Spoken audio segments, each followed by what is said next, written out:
E aí, galerinha, questão número 51, uma questão que fala sobre o agronegócio no Brasil.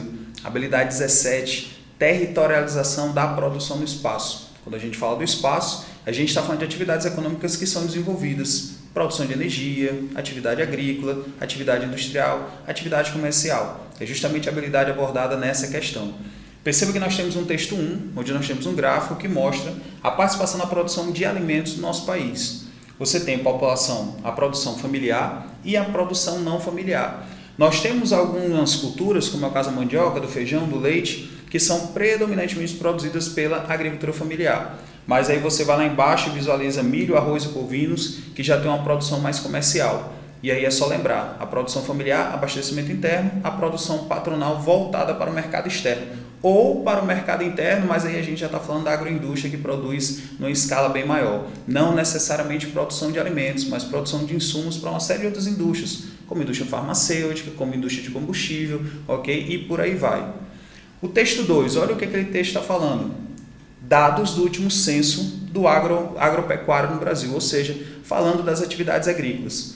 E o texto ele traz duas informações importantes.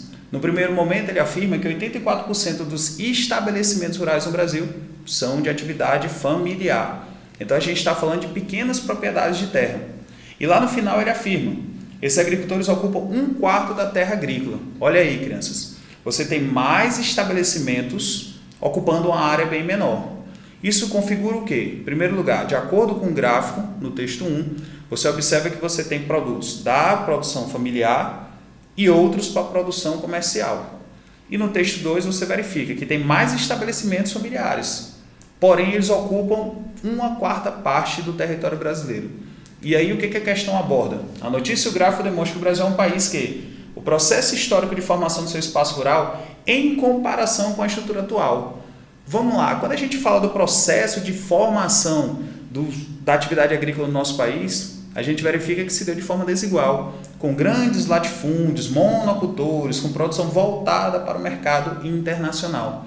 E hoje nós temos o quê? Nós temos menos estabelecimentos, porém ocupando uma área muito grande, e essa produção também voltada para o mercado comercial internacional. Então, fazendo esse comparativo, a gente verifica que não mudou quase nada. E aí você vai verificar isso aonde? Na alternativa é semelhante pela concentração fundiária, que é a marca, né, da produção agrícola e da estrutura no Brasil, com a produção familiar voltada para o mercado interno. Valeu!